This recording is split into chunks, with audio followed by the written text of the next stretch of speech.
আমাদের মমতাময়ী মা দেশ নেত্রী শেখ হাসিনাকে আবার ধন্যবাদ জানাই। তিনি তরুণ সমাজের পাশে এসে দাঁড়িয়েছেন, তিনি আমাদের কথা শুনেছেন। আমাদের মমতাময়ী মা দেশ নেত্রী শেখ হাসিনাকে আবার ধন্যবাদ জানাই, তিনি তরুণ সমাজের পাশে এসে দাঁড়িয়েছেন।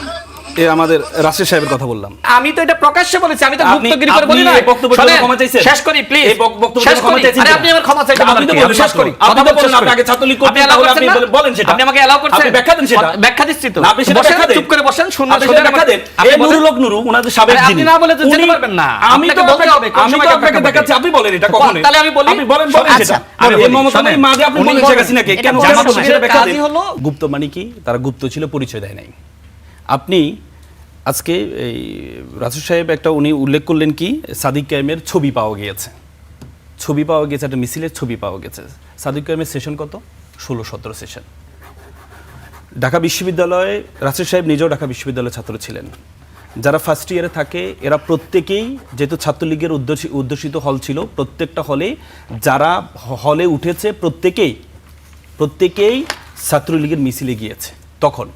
এবং কি বর্তমানে ছাত্র, এখন কথা হচ্ছে আপনি ঢাকা বিশ্ববিদ্যালয়ের ছাত্র দলের যখন কমিটি দেওয়া হলো, কমিটিতে 33 জন পাওয়া গেছে যাদেরকে বিভিন্ন পোস্টেড ছিল, পরে তাদেরকে বহিষ্কার করা হয়েছে।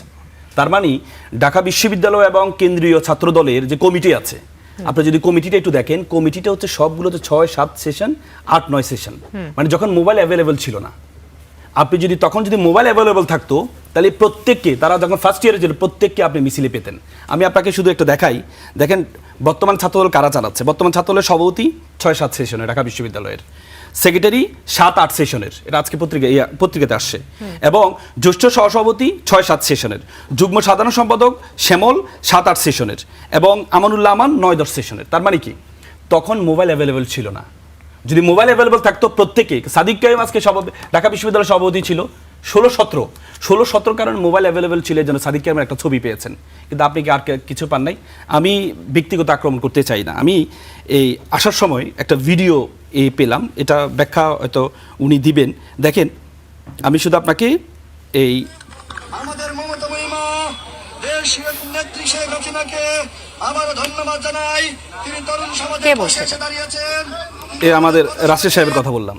উনি বলল যে মমতাময়ী মা, এটা না, এটা আপনি ব্যাখ্যা দিবেন, এটা আপনি ব্যাখ্যা দিবেন, এটা কি? কেন ব্যাখ্যা দিবেন না? মমতাময়ী মা, আপনি ব্যাখ্যা দেন। উনি বলছেন যে মমতাময়ী মাকে উনি ধন্যবাদ জানাচ্ছেন। ঠিক আছে, আমি এটা উনি ব্যাখ্যা দিবেন। উনি কোন সময় বলবেন না কেন? আপনি বলুন, আমি তো আপনাকে ভিডিওটা দিলাম, দেখেন আপনি বললেন মমতাময়ী মা। এখন আপনি ব্যাখ্যা দিবেন কোন সময়? কোন সময়? আপনি দেখেন, এই নুরুল হক নুরু ওনাদের সাবেক যিনি, আপনি না বলে তো যেতে পারবেন না। আমি তো আপনাকে দেখাচ্ছি, আপনি বলেন এটা কখনো। তাহলে আমি বলি, আপনি বলেন সেটা। এই মমতাময়ী মা যে আপনি বলেন শেখ হাসিনাকে কেন সেটা ব্যাখ্যা দিন। কাজই হলো গুজব রটনা করা। আপনি সেটা বলেন, কেন সেটা বলেন? মমতাময়ী মা কেন বলেন শেখ হাসিনাকে সেটা বলেন। শুনেন, আমরা 2018 সালে কোটা সংস্কার আন্দোলন করেছি, তাই না? তো কোটা সংস্কার আন্দোলন যে সময় করি, ওটা তো কোনো সরকার বিরোধী আন্দোলন ছিল না। দেখেন, সেই সময়কার প্রেক্ষাপটে ওটা একটা সামাজিক আন্দোলন ছিল। এবং এই যে ঘোষণা, এটা সম্ভবত 11 এপ্রিল, যেদিন শেখ হাসিনা, না 12 এপ্রিল হবে সম্ভবত, শেখ হাসিনা জাতীয় সংসদে দাঁড়িয়ে তিনি বললেন যে কোটা আর থাকবে না।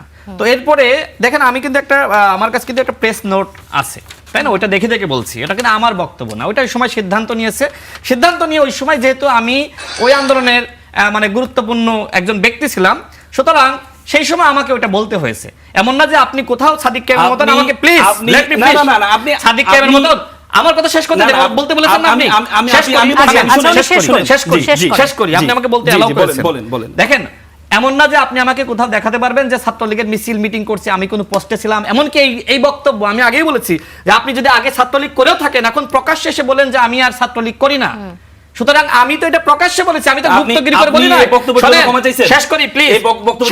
আরে আপনি আমার ক্ষমা চাইতে বলেন, শেষ করি। আপনি তো বলেন আপনি আগে ছাত্রলীগ করতেন, তাহলে আপনি বলেন সেটা। আপনি আমাকে এলাও করছেন, আপনি ব্যাখ্যা দেন সেটা। ব্যাখ্যা দিচ্ছি তো। চুপ করে বসেন, শুনুন, ব্যাখ্যা দেন।